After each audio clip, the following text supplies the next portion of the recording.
Hey, this is Sky. Welcome to my YouTube channel. Why don't you go check out my website, skyazrael.com. It's spelled just like the YouTube channel. I put it up on Sunday, and it's to promote my coaching and mentoring business. I do coaching, life coaching and mentoring as a side project. Most of you know me as a motorcycle shop owner. I've owned a custom motorcycle shop for 22 years, but I've also been through a lot. I have had a wealth of experiences. Feel free to like and subscribe to my channel, and you can check out some of my videos. I have some pretty funny stories. And for the last couple years, I've been trying my best to give back and to help other guys out. And that's one of the things we do when we're strong. You can run off and pat yourself on the back and say, look at me, look at me, look at all these muscles and look at these brains that I built. Or you could stop, turn around and be like, yo, you need some help? How about you? Because I have some of this shit figured out. Maybe you guys need a little bit of a hand. God, I wish somebody would have done that for me. So this is what I've been doing for the last couple years, and it's been working out. So now I've turned it into a business. This is how I start a lot of businesses. I just play around with ideas, and then it happens on its own. I don't have to force it. You guys force it. I just go along with it. Let's get into today's topic. And don't be like me, kid. You ever say that to your son? Or maybe someone in your family? Maybe you've mentored somebody and you've told them, don't end up like me. A lot of reformed gangsters, or even current gangsters, a lot of people that have been in the world that I've traveled in, they say this to their kids, to their sons especially. I don't want you to have to be like I was. Your kid's gonna be like you are. Do you know the only way to make sure that your kid doesn't end up a piece of shit is for you not to be a piece of shit? I know guys right now, friends of mine, and if you're watching, listen up, who have sons who are out of control, in and out of jail, in and out of psych wards, having major problems with their teenage sons. And they don't know what to do. This is a huge source of stress.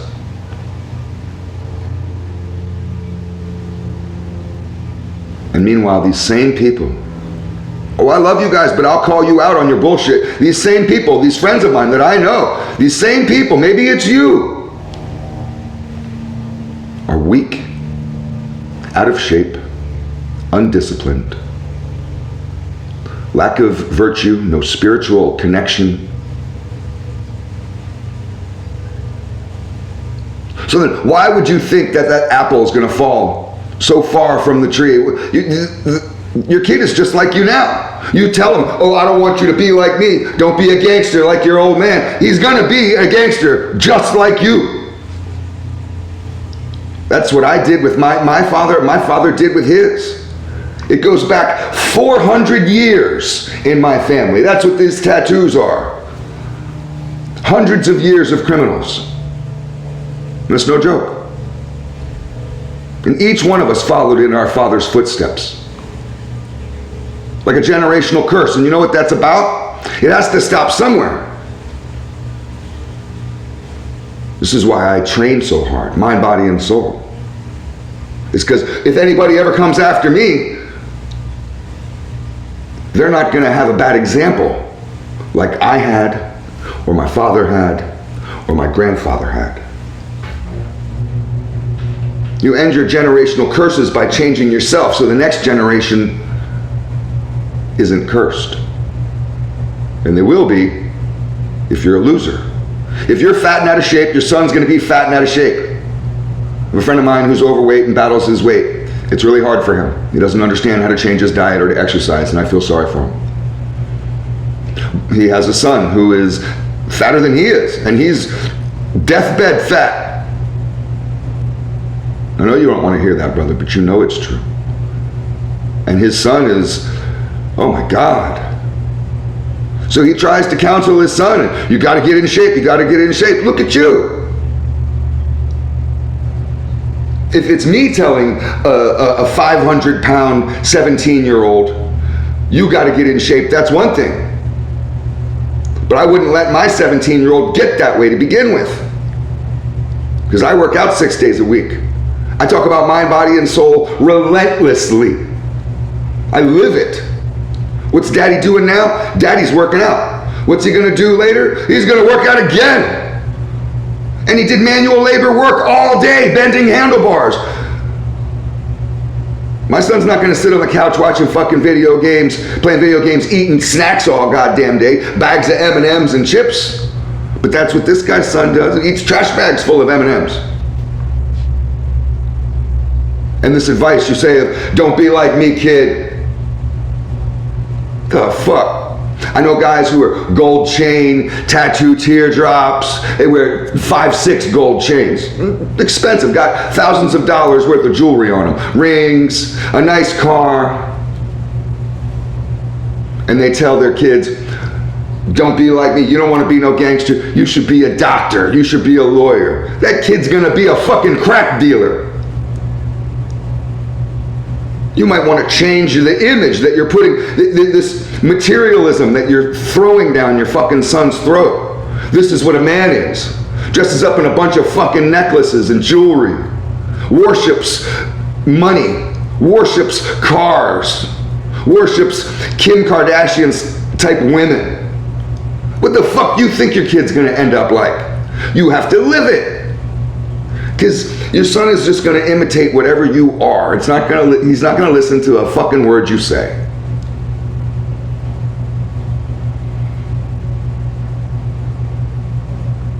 This starts with the parent. You want to point your finger at your weak son. You want to point the finger at the weak generation, at the millennial generation and the Gen Z, or a bunch of little crybaby bitches. You want to point the finger at them. Go look in the mirror. All you dads out there, go look in the mirror. And take your shirt off when you're looking in the mirror. Take a look at what you look like. You got man titties, you call yourself a man, you have breasts. What kind of man has breasts? Are you transitioning? Is that what you're doing? Are you transitioning? No? You're just lazy? Guess what? You're gonna have a lazy fucking fat breast-filled fucking kid who's gonna be teased every time he takes his shirt off in school and grow up in some kind of fucking problem, and it's all your goddamn fault. It's your motherfucking fault. Start doing some push-ups, get in fucking good shape, and every time daddy takes his fucking shirt off, that kid says, yeah, that's my strong fucking father, and I'm gonna be like that. That's what manhood is. Be an example. A living, walking example.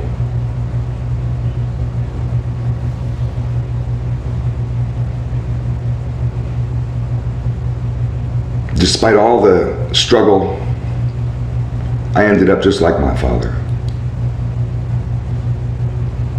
It freaked me out. And I tried. I told him I'll never be like you, and I ended up just like him. And I spent the next 20 years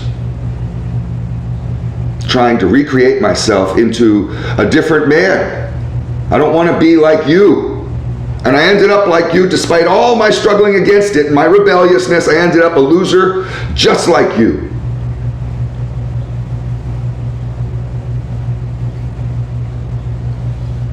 So I had to spend the next 20 years, most of my adult life, struggling towards a new version of myself. And it wasn't easy. I don't wish this type of struggle on people because it's hard. It's immensely hard. It's devastatingly hard. Don't doom your kids to a life of constant recreation. When your kid gets to be a man, whatever age that is, used to be 18. When your kid rises to manhood, you want that motherfucker to be able to flourish, to be able to go forth with all the lessons and the value that you have put into that little motherfucker, and just to have a great life. You don't want them to go from 25 to 35 to 45, struggling, lost, weak. You want your son to thrive. And how do you do that? How do you have a son that thrives in life, that grows up to be a confident, great, wonderful man, successful man? How do you have that? How do you guarantee that? You have to be it. Get on top of your mind, body, and soul. Start that business. What are you waiting for? Think about this investment. This is for fathers out there.